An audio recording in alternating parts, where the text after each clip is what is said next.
And then he took the 12 aside again and began to tell them the things that would happen to them. I'm thankful that Jesus does this. He just takes them aside because no doubt him telling people, hey, all of his followers, I'm going to Jerusalem and I'm going to be mocked, spit upon. My beard's going to be ripped out. I'm going to be betrayed by the religious leaders of Israel. As a matter of fact, some of you guys are all going to abandon me, but I'm going to die. I think the rest of his followers could not handle it. So he takes them aside privately and he talks to them about it. And the Lord's, I find here a principle, by the way, that quite frankly the Lord speaks first and foremost to his leaders within the church before beginning a fresh work. But these guys need to be encouraged, and therefore Jesus assures them that he's going to rise again. But notice all the times that Jesus says he's going to rise again, they always miss that part. You're going, what? You're going to die? You're going to die? You're going to die? We can't live without you, Jesus. Are you going to die? But I said I'm going to rise again. What? You're going to die? And they always miss the point that Jesus is saying he is going to rise again. As Jesus tries to encourage him. But notice as Jesus begins to speak to him in verse 33, he says, behold. In other words, pay attention. Behold. Pay attention. Don't fall asleep this morning. It is kind of warm in here, but don't fall asleep, please. Behold, we are going up to Jerusalem, and the Son of Man will be betrayed to the chief priests and the scribes, and they will condemn him to death and deliver him to the Gentiles. I think, quite frankly, the disciples were amazed at Jesus' courage. I think they were also amazed at Jesus' courage. Jesus was very courageous. He knew what was going to happen to him. It was not a surprise. He knew he was going to be betrayed. He knew that as he went into Jerusalem, that there would be, he had enemies there, part of Israel's religious elite, and he knew that the religious elite within Israel were going to reject him and condemn him to death. Isn't that a sad thing? How religion gets that way. I hate it when religion gets to be hypocritical and fights for power and position. And that's exactly what was happening within first century Judaism as they were fighting for power and position. And the thought of Jesus becoming the Messiah did not sit well with them. For they knew they did not sit well with him. And yet here is our Lord. Who put these guys in power? Who put the religious leaders of Israel in power? Ultimately, it was God himself, wasn't it?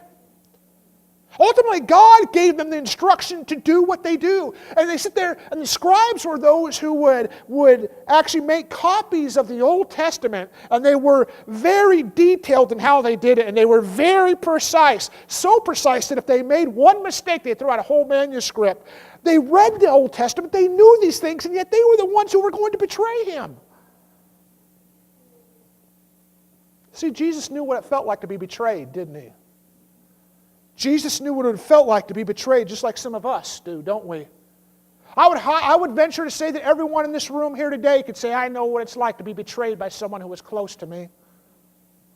But do you recognize that you yourself are also one of those ones who have betrayed other people? Do you recognize that in your attitudes and by not always being there for others, you yourself are one who betrays other people as well? See, it's really easy for me to point my finger at you and to ignore me. It's really easy for me to focus on the pain that you caused me, but not focus on the pain that I caused you. And yet Jesus knows all about that. And he was still determined, and he was courageously marching, leading the way to Jerusalem to die for you and I. Yet he, being betrayed, how do you normally deal with people that betray you? How do you deal with people that start to betray you? Do you yell at them and say, stop betraying me? Cut them off. Cut them off. Go punch their lights out? Jesus was dealing with this. He still loved these people. Jesus is still exercising a love that is willing to suffer and to sacrifice for people that were betraying him. And he was going to patiently endure that he's going to endure the cross for people that hated him Are you amazed by that? I think the disciples were. And then Jesus courageously predicts his death here, doesn't he? He says that he is going to not only be betrayed, but he's going to be condemned to death, and he's going to be delivered. And you know what? Jesus would be condemned by the very men the disciples probably grew up admiring. The chief priests and the scribes were the kind of people that the disciples probably admired growing up. They're the religious people of the day. And it says that he'd be handed over to the Gentiles.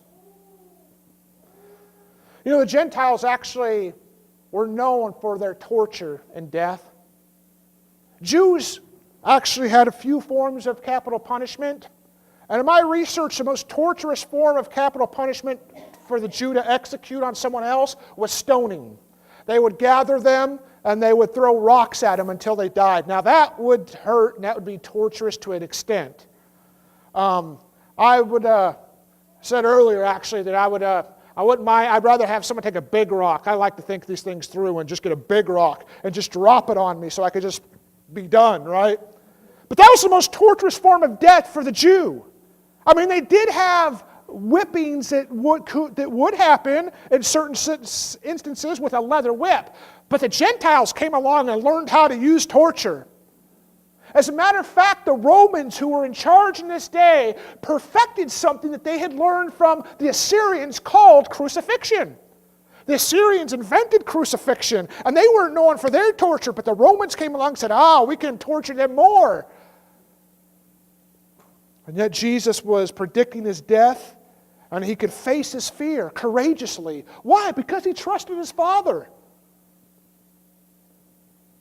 And then in verse 32 he says, and they will mock him and scourge him and spit on him and kill him, and the third day he will rise again. I think the disciples were also amazed at Jesus' tolerance. Jesus was going to be tolerant of the most vicious kind of behavior that was leveled at him, but he was tolerant of it for a specific reason. Because he was going to be the atoning sacrifice for the sins of the world. He'd be tolerant to the cruelest insults in order to accomplish his mission.